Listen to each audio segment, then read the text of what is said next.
broadcast network, AFTERBUZZ TV. Over 20 million weekly downloads in over 150 countries, and your number one source for after-show entertainment.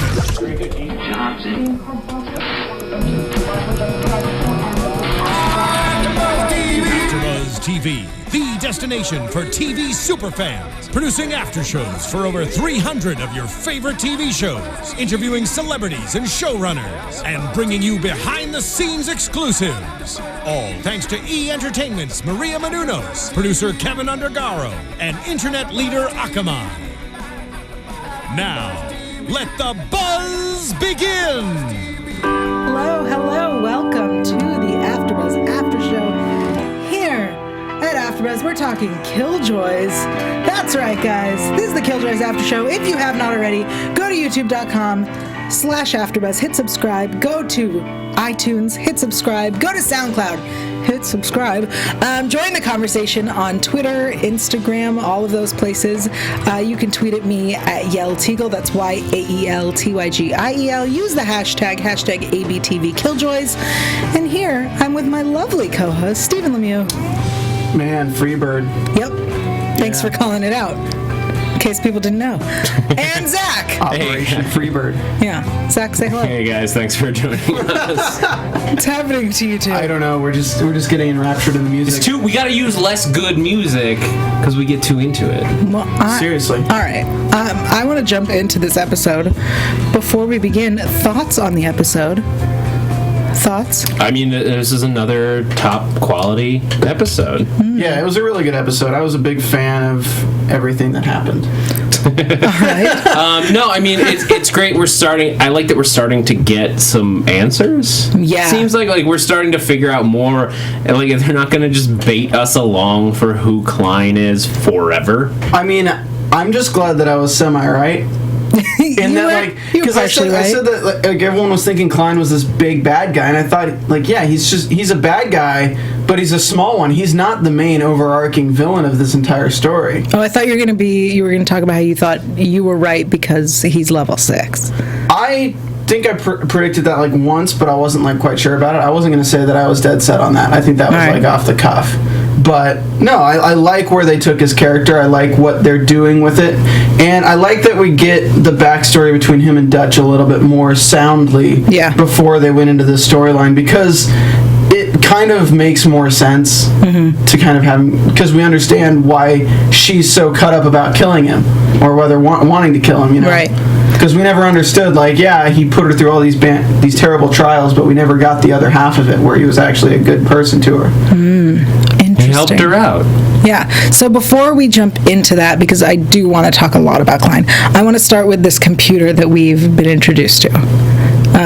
This weird plasma, copper, or bronze, disgusting looking, gross, voice activated. Gross? It just, because watching Johnny stick his fingers into it was really gross. This is the future of technology, Yael. You're not going to tweet with your phone soon. You're just going to be dipping your hands into weird liquid pools. It reminded me of, on Doctor Who recently, the thing that Clara sticks her hand into to connect with the TARDIS. Yeah.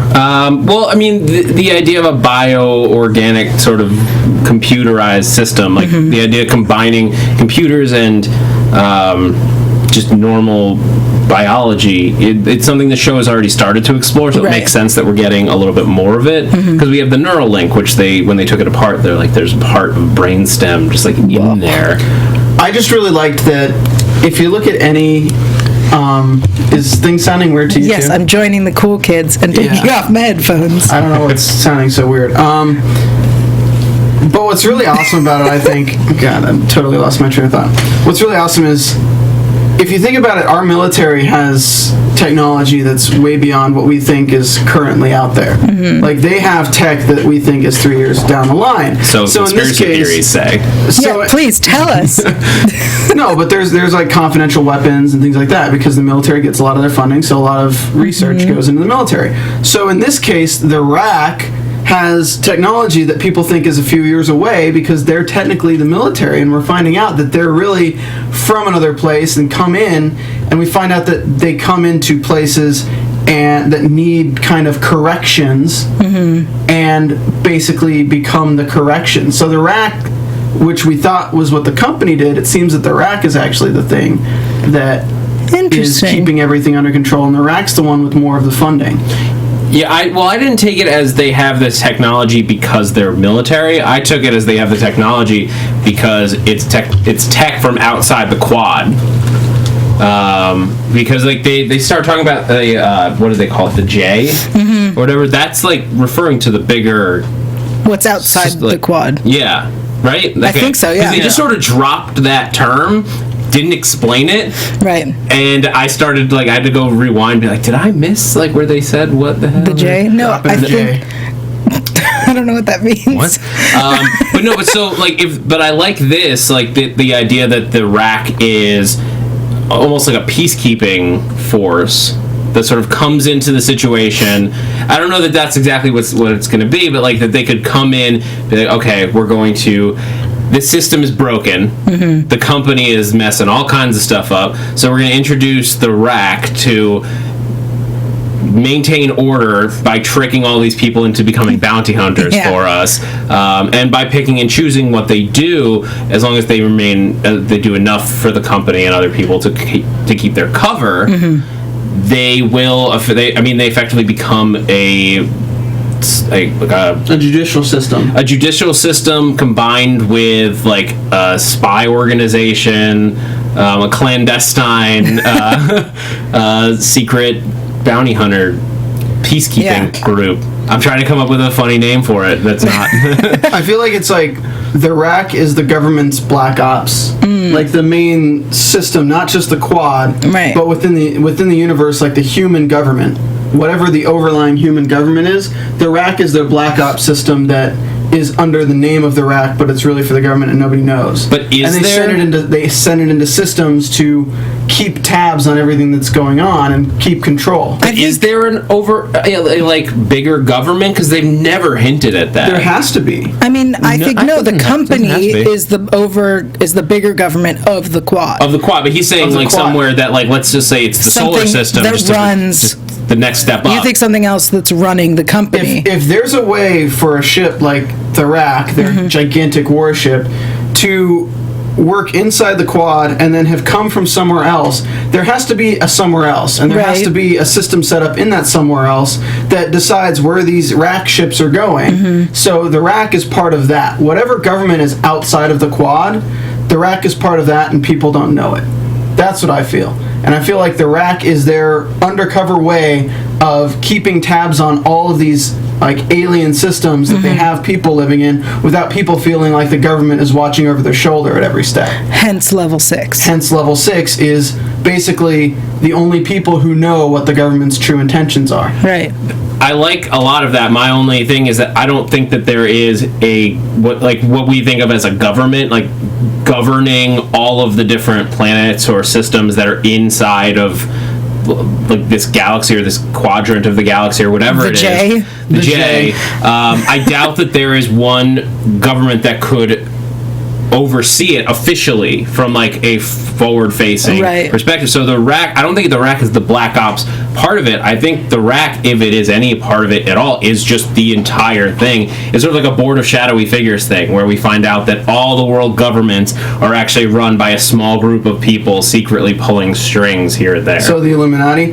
Yeah, basically. One Wild Rice in the chat says, the Rack is a private police force combined with insurance salesmen. They seek out areas that need order and they sell their services. But I'm saying that's what their cover is for trying to control the quadrants. I see what you're saying. I think, first off, that is an amazing analogy. Yep, that's exactly what they do.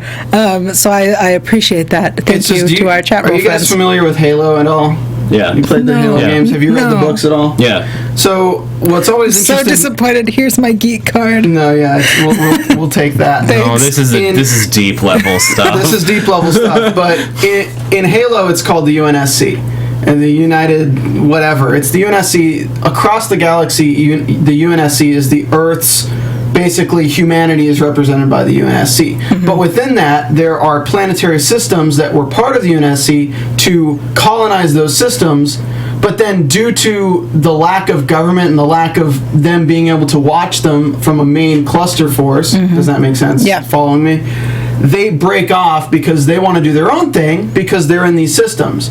So what I'm saying is, imagine the RAC is the UNSC, except to keep tabs on these systems that are being colonized and these systems that the humans are living on now, without them feeling like there's a government force controlling them. It's just the RAC, which is technically being controlled through the shadows as the government force controlling them. But if they knew it was the government, then there would be all this dissension and there would be the riots and things like that. So it's the illusion of freedom in these systems, when really it's just the level 6s running everything for whatever's higher up the chain. Well, I mean, I think the level 6s, I'm sure, have some connection, because we also brought up the 9 this episode, especially with the, it's claimant day. So the 7th generation people, there's rumors that the 9 is going to decide not to let them have their land on Leith.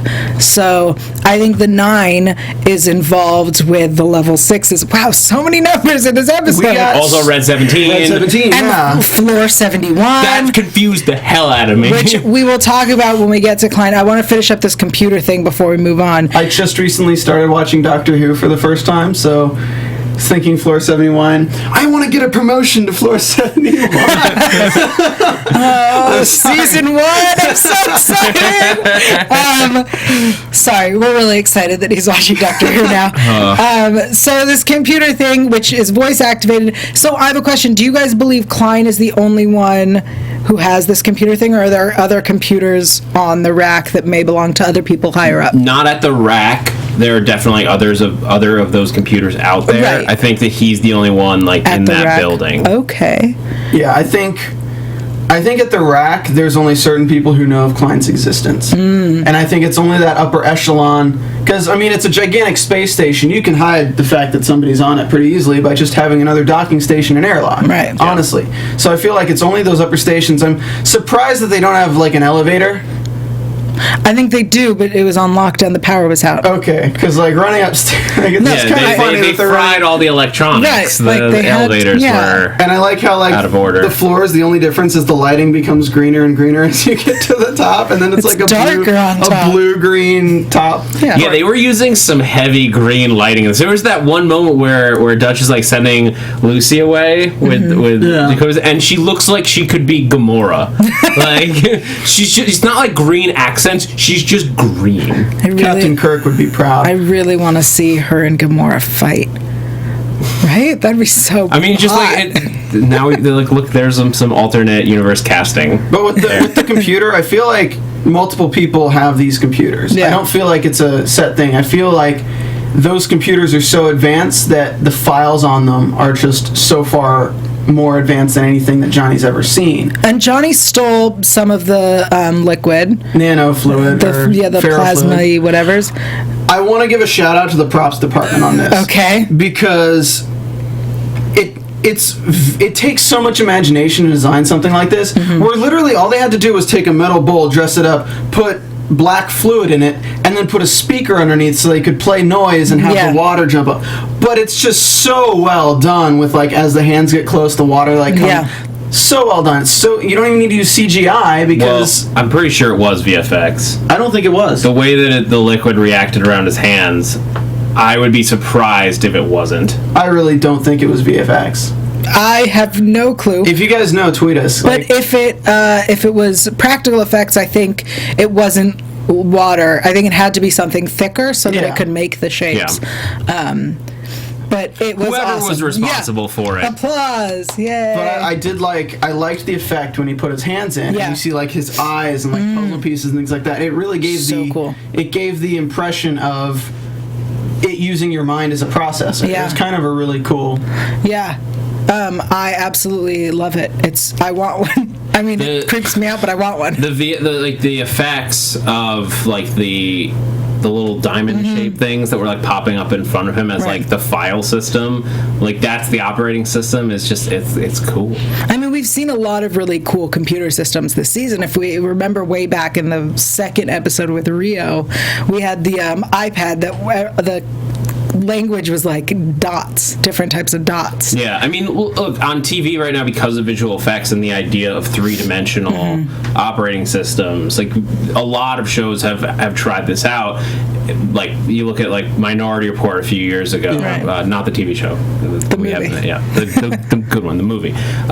They did it on Agents of S.H.I.E.L.D. They have, like, these very intense, like, big effects for computer systems.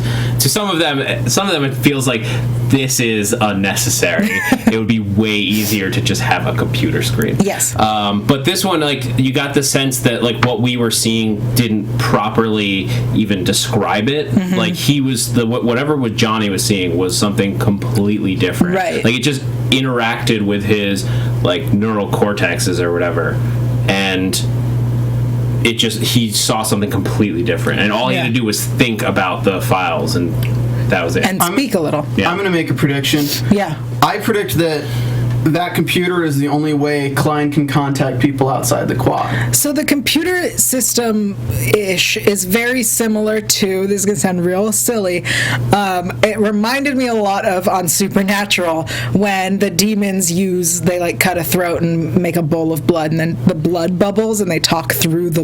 Oh, Verizon actually sells those now. Right. They have a good blood plan. Yeah. So it Cross reminded teamed me up. just like that, and that was the communication device. So then I started thinking the same thing, that's how he communicates with other level 6s or whoever he's really working for, the Red 17 or whatever the F it is.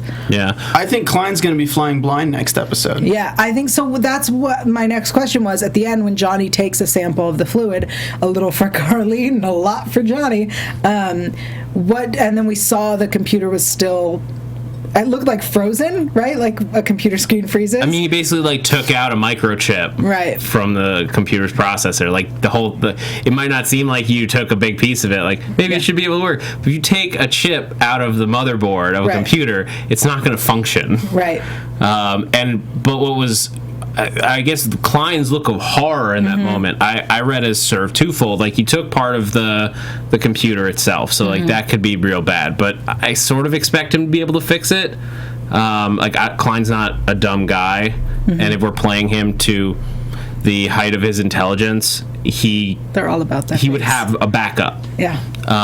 But I think he's more worried about seeing what Johnny took, because he took, like, all the files on Khlyen. Well, he read all the files on Khlyen. No, he tried to read. He copied them. He copied them to his phone. I don't think he read them, because at the end he says these files are too encrypted. Yeah. Because if this is a computer system years ahead of their time, there's no way he's going to not encrypt them using. I think what's more worrisome is if this is how they're contacting the people outside the quad or the main rack, whatever they want to call it, what if it doesn't matter how much of the liquid you have to use the computer? What do you mean? What if just from that vial, it may be slower, but it has the exact same processing power of the bowl as the bowl? Because then Khlyen would be worried that they will have contact with somebody outside the quad. They will have contact with his superior. They'll have direct contact with whoever is on the other end of that computer. Right. And they'll have access to all the files. Interesting. To me, it was more about the files. Like, we know he's keeping secrets. Yeah. There's something... We know that Dutch is, according to... what's his name? Who works for the rack? Torin. According to Torin, she is Marked for Red 17. Marked for Red 17, which we don't know exactly. He doesn't even know what it is. Yeah, that was the best part. Yeah, I don't know. but all this stuff, like, so whatever the answers are, even if they're encrypted, Johnny took them. And Johnny's good with computers, and I feel like Khlyen knows that because he's done his homework on who Johnny is. Right. So it's only a matter of time before he cracks them and gets all the dirt. Yeah. Yeah, I think it was a bad idea to take the fluid. I disagree. Because think about it, because apparently Khlyen would not have known that he was there at all if he had just not taken the fluid. Again, I disagree. I think Khlyen knows everything. Well, I think Khlyen has eyes and ears everywhere. And I think that if Khlyen didn't want Johnny to have gotten that close, he would have somehow stopped him, because he knows that they're a team and that they're all there together. I don't think so, because the first thing in the episode is her going into the Neuralink. They patch it reversely to show him where he is. Khlyen is expecting her some way, but I don't think he expected her to have used the Neuralink to find him that way. I expect that he doesn't know she knew about the computer. All right. Because, like, in his point of view, it looks like Davin and Johnny helped her get in, and she got up to the top. I bet he wasn't expecting Johnny to be at the top, because obviously he knows a lot, but he doesn't know everything. Right. Especially she tricked him with the needle. Right. So, like, they can still fool him. He's not a god by any means. But I think that he knew Johnny had gotten to the computer before he, at the end, saw that Johnny had fucked with the computer. Excuse my language. Well, that was what set off the alarm, right? Right. Yeah, that put it in lockdown. So Yeah. I think he knew it got to the computer. But he only knew after he took that, which, because he at first Johnny had tricked it into thinking that he was Khlyen. Right. So the computer was like, "This is cool. This is all good. Yeah. I'm just going to keep doing my thing." But as soon as you start removing pieces Do of your it, computer voice again. well, as soon as you start moving pieces of the computer's like, "No, shut it down. This is bad." it's got to be fun being an actor, ADRing your own voice, talking crap about your own character. I mean, he's talking in his voice, but you just know the actor had to say, "Hi, I'm Khlyen, the ass clown." That is so good. That was great. All right, let's talk about Khlyen, because we learned so much. He's always been part of the RAC. He has been waiting for a sign that Dutch is back, and the sign that he took was that she accepted a level 5 kill warrant, which was the warrant that got us to Davin. Yeah, which she didn't accept, and Johnny but took he's it. figured this out by now, right? Yes, but she said, "Why did you come back into my life now?" Yeah. And he came back into her life at that first kill warrant with Davin. I'm like, but so, especially the fact that Davin is alive and has joined their team, he has to be like, she's not ready. But he's still there. Yeah, because I believe that if he thought that she was ready, he initiated whatever he needed her for. Like, great, we're ready, it's time. You know what I mean? Like, I've been waiting for the signal came in, so he did whatever the signal meant for him to do, and now he's like, oh crap, I already put that in motion, which takes us back to when he attacked her and said, you're not following my orders doesn't affect just you. So my question to you guys, are we going to get more of Davin's backstory too? Because if you look at it, we've gotten the whole doctor thing, and we've gotten all that, but you notice that the kill warrant for him was set off when he went after that doctor. But we still don't know who was involved in that plan and why they set her up to get taken down. I think, honestly, we won't get more into Davin until next season. Yeah, next season, hashtag new Killjoys. Yeah, I mean, I assumed he was going after the doctor and they wanted to take him out. I assumed that was the company's doing. Mm-hmm. That's what she said. Yeah, it just that to me that was the answer, and that was it. It made sense to me that like the only thing that left to really do on Davin's backstory is Davin and Johnny together. Like, what was their, like, where do they come from? And the falling what is out. their growing up together? What is the past about them growing up together, falling out, and all that might affect how we know them now? Yeah. So why does Khlyen need his little Yala to kill? I don't know, but why does he also need the team? I mean, he says to her at the end that he's not going to hurt them because he needs them and her alive to take on whatever it is that they He needs do. her to be effective, and I guess in lieu of her being just like super effective killing machine, where he thought she was taking out a level 5 kill warrant, he's like, well, with these two, you can definitely do it. No question. They're a good team. Let's just say I'm going to go into prediction mode here for a second. Of course you are. I'm sorry. It's the finale no one's is going to next stop week. you. I know. No, I'm not saying don't. I'm saying I'm just not surprised. So let's assume for a minute that everyone on Westerly was part of the company, right? That came to Westerly and they wanted to be on Leith, right? No. Well, like The people on Westerly? everyone who wants to get land on Leith. No, they are 7th generation Westerlands. Okay, so the rich people went to Leith and the poor people went to Westerly. Rich people are on Kresh. The middle class is on Leith. The middle class is on Leith. Okay, yes. Okay, So we're seeing. God, I know it's quad is complicated, guys. It's really complicated. All right. So what's going on right now between the company and Alvis and these things? Like, We will talk about Alvis and the company. Okay, we will. Yeah, that's we're headed there. Okay, I'm trying to wrap my head around which sect of people is against which sect of people. Can we just get into it now? Because I want to talk about it. Before we get into that, I want to take a moment to thank our fans. Guys, thank you so much for joining us. We unfortunately have only one episode left, and that makes me so sad because there are so many questions we still have. But we want to thank you all for listening, for tuning in, for watching, streaming, downloading, all that good stuff. We really appreciate it. We clearly love this show so much. The fact that we're like, wait, what about this people and how we do this and the computers and the effects and everything. We freaking love this show. I'm so excited I can't even talk. Before we go on, I want to ask you guys to do a very simple thing for us. Go to iTunes, hit subscribe, that way you know there's a new episode, and leave us a rating and a review. If you like us, leave us a 5-star rating. If you don't like us, that's a 4-star rating. Any other rating doesn't exist, and we're just going to leave it at that. Leave a comment, let us know what we're doing well, what we could be doing better, and if you do that, you get a shout out. We love our fans. Before we get into the iTunes reviews, I have a few shout outs.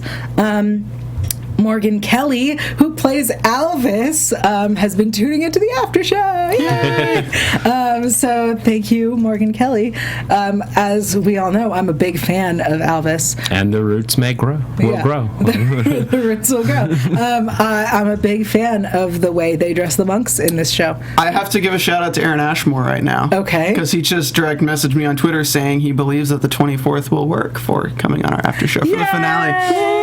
So awesome. Hopefully that works out. We'll follow up later. Yeah. And one more shout out to Nikki, who commented on my Facebook page letting me know that it was like, is it weird that I think Khlyen is attractive? And I said, no, it is not weird because Khlyen is a silver fox. Let's be honest, he's a handsome man. iTunes reviews. Carrie-Ann40 says, awesome podcast. This is an extremely fun and engaging podcast. The hosts are insightful and hilarious. Seeing this podcast show up in my feed always makes me very happy. Yay! You're the best, Carrie-Ann. And Lana Vase gives us another 5-star review of Rain and Secrets. Although every episode reveals more about the world of the show, I'm really curious to see if this episode will be the start of a darker, hotter Johnny. This is the first time Lana Vase has not given us a new review in the past week. Oh. Was that last week's review? That was for Rain, yeah. Lana Vase, what happened? She's in the chat roll, I think. Okay. I was getting back, is she sick? What's happening? I'm nervous. Do you need soup? Okay. Let's jump into Alvis then. Do you need soup? We can have someone touch the fence. Yeah. Gross. Absolutely disgusting. Or we can get you a computer soup. Computer soup? Yum. All right. Alvis is stockpiling weapons, has a deal with Hills, and yet at the end, Hills, the company man, is like, nope, this relationship is over. I love the, we can talk about anything you want. Sadness, joy. And then I was like, wait, isn't joy the currency? No, that's what he meant. No, I get it. That's what he meant. Yeah, like when he said that, he was talking about like bribing. Oh. It's like an exchange of money in return like for favors of not getting arrested. Wait, explain it again? So, like, if he's doing something bad... Shut up, jerks. The conspiracy part of me wants to think that this is all part of Alvis's game. There's no better way to get the moderate people of Westerly on his side than being beaten up in the streets. So like he said last episode, you're either a masochist or a martyr. So he's being a martyr. Yeah. I mean, it stands to he's a monk. Like, the two are like practically the same. If you take monks and their robes are. If you take the subtle hints they're dropping from episode to episode about the 7th generation, and in this episode when they're talking about word is it that somebody's going to take it back, that the Nine's going to take it back. I think Khlyen tells Dutch, you're going to need your team because there's a war coming. Right. And everything that's kind of leading up, Hill's cutting off his deal he had with him. Mm-hmm. I really think that basically they use this 7th generation thing to keep people complacent, and then at the 7th generation it's a genocide, and they can get rid of them easily because they have that DNA warp gun that just erases everyone of that generation. And then they just warp gun. And then they just start anew with, hey guys, you just work for another 7 generations, and nobody even knows that. And only the nine families are the people who are allowed to live. Wow. My mind is blown. They just keep the quad going by the 9 families. Everyone's subservient to them, and only rumors are the things that keep the roots. And it's kind of funny. It's like the roots will grow. The roots will guide us there. It's like those are the people who managed to survive through the last destruction of the 7th generation, if there has been one. Well, I mean, we keep hearing about the last time they did this, the last time they cleaned a planet. We heard about, the terraforming of the moon. Yeah, the other moon that they were like, no, you can't go there because it failed. Wow! Oh my God, Stephen, that was amazing. My head hurts. That was brilliant. That could be really cool. I mean, it would certainly stand to reason because the 7th generation, like, they're clearly playing with the idea of genetics and family there, and we have a gun in play that can just murder specific families. I still think it's something. I think it's more of a way to attack the 9. I've been thinking that since the beginning, just because she's an assassin for the 9 and things like that. Yeah. But I think it's all about control, and I think there's a genocide coming up, and I think they want to kill all the 7th Jenners because they're basically breeding. They're using these. If you think of a quad as just one of many, and rank 6 is just these people who have these rack ships at different systems. What if they're just breeding soldiers on these systems, and basically under the false assumption of, hey, you work for the company, you become a soldier, 7 generations down the line, your family's going to do this if you're good, like that? They're going to take people off planet. They just breed more and more people into their stuff and then kill the ones who think they're going to get the piece of the pie at the end. But you would have to kill everyone on Westerly to do this, right? Because, like, it's not like you take the 7th generation over and everyone else, like, forgets that they were ever there. You'd have to kill everyone. Yeah.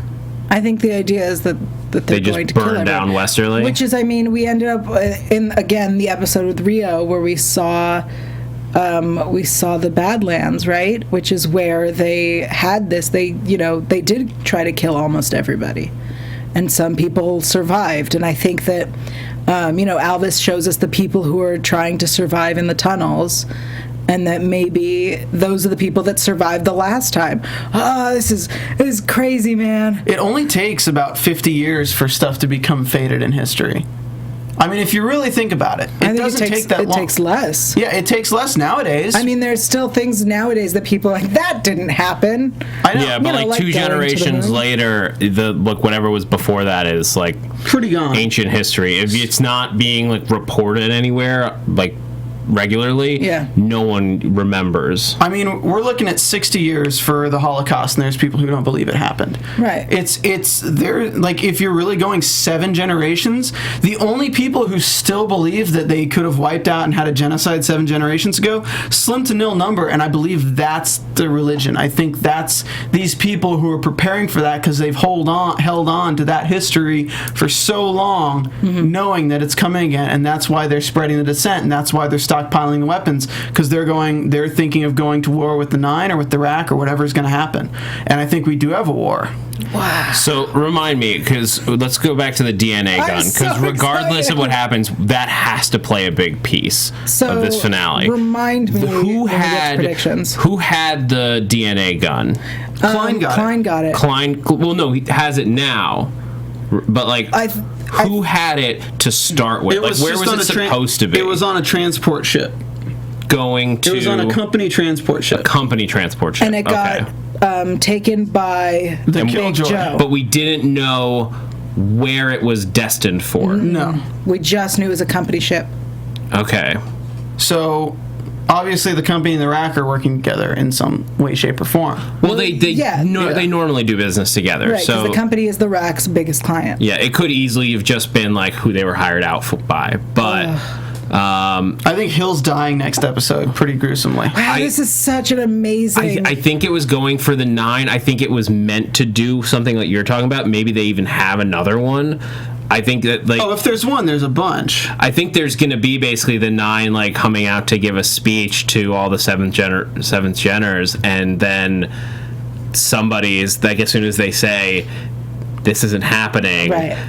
Click goes to the DNA, and then like 14 people on like the dais or whatever just poof out of existence. Well, even then, like you look at last episode, they're bringing up seventh Jenners so much, and they bring up that there's like these cards, right? They claim ID cards that you most likely have to file your DNA with. Right. You most likely have to file so much stuff with. So they have on record every person with the DNA of everyone with seventh generation. They could wipe everyone out like that. Yeah. They could just load in a card, have 7 weapons. Done. They could have a big version of that gun on the rack ship and just aim it at the planet and just wipe out everyone. It could just be like you put like a bunch of cards in and then just one click. Well, so 5 families here's gone. the question. And then the company cleans the planet, makes it ready for living, and we bring more people in. So if Khlyen isn't the bad, right? So like we're kind of being introduced to the idea that Khlyen, we always thought he was the bad guy, we always thought he was behind everything or whatever, and now it turns out that maybe he's a good guy and he's been helping Dutch because he's trying to get her to save everybody, or he needs her for some master plan. So he needed to get this device because he's trying to save everybody? Is that what we're thinking? There's an interesting dynamic with Dutch and Khlyen that I don't think, and we get in. What's great is we get the backstory on Dutch here. Yeah. That she's a royal Yardini, I think was the name of it. Yes, she is Yelena of family Yardine. So, which I just want to say, as someone with a Y name, hell yeah, hell yeah, Y names. I feel like we got a callback to that of when they had the 9, and the woman's like, the last time a family disappeared, we had the wars and things like that. I feel like it was the Yardini family.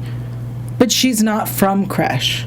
Doesn't matter. If you're a member of one of the 10 families, and now there's only 9. I see. So if Khlyen was a friend of her father's, that's the last question she asked, were you a friend of my father's?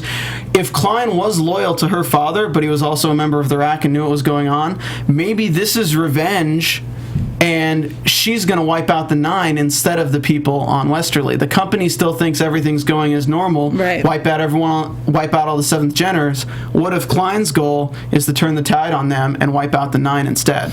I still think Klein's silence when she asks, like, were you a friend of my father? Is like, no, I am your father. I was literally waiting for him to say it. I'm glad he didn't. I don't think he is. I mean, I do think he is, especially because he says, your father sent me to train and protect you, but we have to keep it a secret. I was like, that's never good. Pretty sure she knows what her father looks like. Does she? I don't think so. From their conversation, I get the assumption that she actually knew who her father was. Yeah, but there's no guarantee he was actually her father. Right? There's always this. There's that. To me, like, it was left ambiguous enough. Like, when she talks about her father, is like, it could have just been like, if you don't know who your father was, like, you are going to be very curious. And if he's the only person who has ever mentioned knowing your father, I think it's too cheesy to make him her father. I just don't think it's plausible. I think it's something that will be revealed in season 3. Like, until then, we'll keep going with this. No, I think if whatever it is, if that's what the answer is, I think it has to happen next week because of that, like, lingering moment. Delaying it for another year or 2, especially 2 years, like, that's way too much if you're, like, dropping stuff now. I think, if anything, she's a clone of him. A clone? Interesting. A clone of Khlyen? No, it's just like something to do. Khlyen clone. I think they could have the same DNA, but I don't think she's his father or he's her father. Interesting. It doesn't make sense to me. I think there's no way. Never mind. My head went to, what if she's part android? And then I was like, no, we would know that by now because we've dealt with fixing her enough times that we would have figured that out. Yeah. Sorry, that's where my head went. I apologize. Other information that we learn is, from Officer Turin, that anytime there's a complaint about Dutch, it disappears It's rerouted off-site and it disappears, and she's the first time that someone started as a level 5, which makes Davin's level 4 status like, oh, that's nice. Yeah.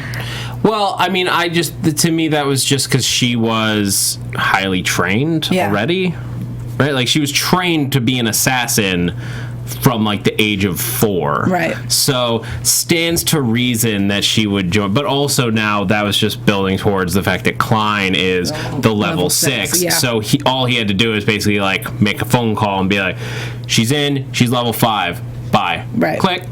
And so Turn also at the end is trying to take down Dutch and use her as bait, which I guess we thought was bait for the team to come back, but then realized it was to bring out whoever's protecting her, which ends up stabbing him literally in the back. Yeah. And then I assumed that Turn would die, but it looks like, as he's dragged away by Khlyen, that they're going to have a little chat, and that... I liked Avin's scenes with Turn, though. Oh, yeah. I'm like, well, you got a nice head of hair. Yeah, that was so funny. You do have really pretty hair. But it was really interesting to see where Turn is in this, because he kind of seems genuine. He's like, well, you had your last chance to tell me what's really going on. Yeah. Because he doesn't seem like he actually hates Dutch, because when he says, I might be the only friend she has here, right, it seemed very genuine. I feel like he is the only person who actually lives by the warrant code. Is all. Like, the rack is where he works, and he doesn't need to think about other things, because the warrant is the most important thing, and so all this conspiracy stuff doesn't fly with him because it interferes with his sole mission. He's a good soldier. And I think that that's a really amazing and interesting character. And if he dies, I'm like, why would you introduce this great side to him? I just can't. We can't lose him. I really don't want to lose anybody on this show. I think they've done such a good job keeping people alive that we're going to have someone die next episode. Why would you do that to me? Yael, you know how you like everybody? Sucks to be you. I mean, it makes sense. There's like, whatever's going to happen, there is a big battle of one form or another coming real soon. I hate to say it, but I think we're leaving the quad, and I think the one to die, there's 2 people who can die, and that's Tom Allison's character, and I think that's probably Alvis's character. We're not losing because they're Alvis. They're so associated with the quad that if they want to take this outside the quad in season 2, the people who are part of this system are the most expendable. Unless we have a bartender on the ship. Unless, like... we open a bar. We're going to just take him with... He could just, like, tag along and then open up a new bar. I think Potter will be on the ship at the end of season 2. So or season I 1. disagree with you that we're going to leave the quad in the end. I believe that they're going to either fail in their mission or something's going to happen, and they're going to have to stay and help rebuild the quad. I agree with Stephen on this. Shut up. Sorry, Yael. I do. I think that it makes sense. Like, we've explored the quad. We found a lot of interesting aspects, and yes, there could be more to explore here, and rebuilding could be interesting. But I think that a season 2 where you get bigger, that's what a good show does, and this has been a good show. I think that it's just natural to get bigger to the next step, and then you can come back around and then go smaller and into a more like intricate character-based season down the road where you have to rebuild the quad or rebuild whatever. But I think that naturally you want next season to go outside of this, and if there really is a lot more stuff going on outside the quad, I want to know what it is. I don't want to get like the Alaria end of season 1 where it's staring out the awkward window, but it's a Helix reference for everyone that's confused. Thank you.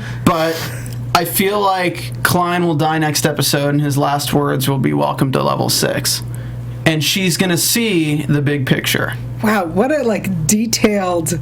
This is how it will end. No, because I think if there is a big picture that requires what Khlyen has been doing, and it requires the people on these planets to die, and it requires a genocide, I think that's going to be the end. That's the final moment in the finale episode that Dutch has to decide. Yeah. And when she makes the decision, welcome to level 6.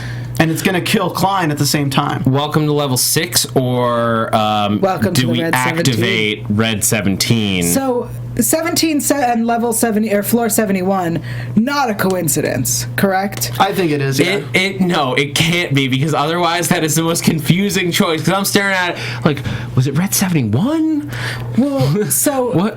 I mean, it would have been really great Andrew if it Finch's was, awkward window shall never die. I think it would be really amazing if the lighting up there was red, but whatever. I think Red 17 and Floor 71 are 100% connected, especially because when Turin asks Davin, what is Red 17, and Davin realizes that Turin doesn't know anything about it, then we cut to her walking through some doors at Floor 71, that is like a visual cue that they are somehow related. Maybe there's only 17 level 6 agents. That was the thing we talked about that a few weeks ago. That it's like an elite squadron, right. And she's like earmarked for it. Maybe as soon as she is like deemed ready, like taking out the level 5 kill point was supposed to be her like ticket to Red 17, and then Khlyen gets there and she's not ready, right? And so that's put on the back burner. Yeah. I think we don't have enough time to talk about any other predictions, really. Wrong. We are going to head into predictions. Is there a sound cue? Now, your AfterBuzz TV. There it is. There it is.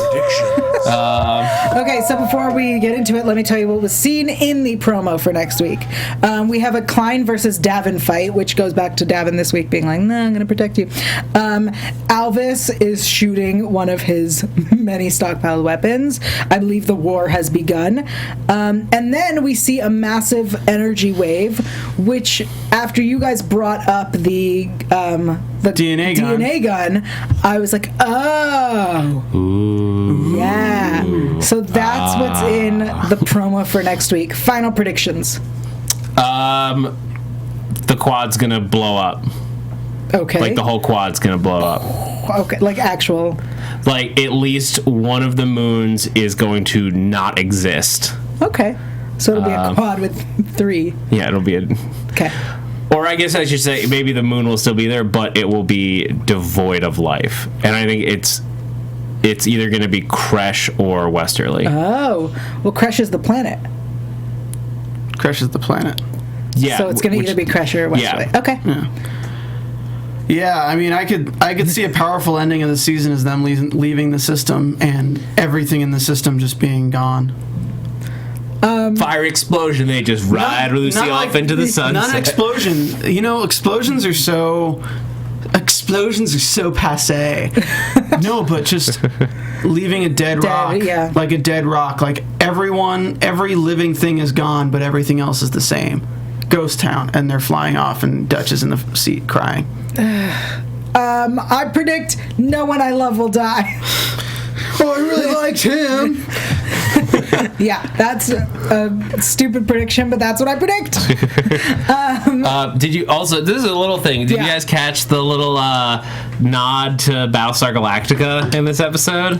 Tell us. When they're getting their divorce, and the rack worker is like, wants to confirm, she just goes, "So say you all?" Yeah. Beautiful. It was nice. I laughed. Good. I appreciated it. Okay. Awesome. Guys, thank you so much for joining us. Thank you to everyone who tuned in. Thank you to everyone who's watching live, everyone in the chat room. We appreciate you. We will be back next week. We'll let you know when. Check us out on Twitter. Keep an eye out because we're going to do a special finale, hopefully, with our guest, Aaron. Zach, why don't you tell people where they can find you? You guys can follow me on Twitter at @ZachWilson, ThatzachWilson, and also here at AfterBuzz on a bunch of shows, The Strain and Dominion tomorrow night. You guys can find me on Twitter at Stephen Lemieux, StphnLemieux, as well as doing the Strain After Show on Graceland Thursdays. Okay. You can find me online at Yael.tv. That's YAEL.tv. I'm also on Twitter, Instagram, Facebook, YouTube at Yael Tygiel. That's YAELTYGIEL. And we will see you here next week for more. Please hit that thumbs up and leave a comment. Killjoys. Looking at you guys. Bye. From executive producers Maria Menounos, Kevin Undergaro, Phil Svitek, and the entire AfterBuzz TV staff, we would like to thank you for listening to the AfterBuzz TV network. To watch or listen to other after shows and post comments or questions, be sure to visit AfterBuzzTV.com. I'm Sir Richard Wentworth, and this has been a presentation of AfterBuzz TV. The warrant is all. The views expressed herein are those of the hosts only and do not necessarily reflect the views of AfterBuzz TV or its owners or principals.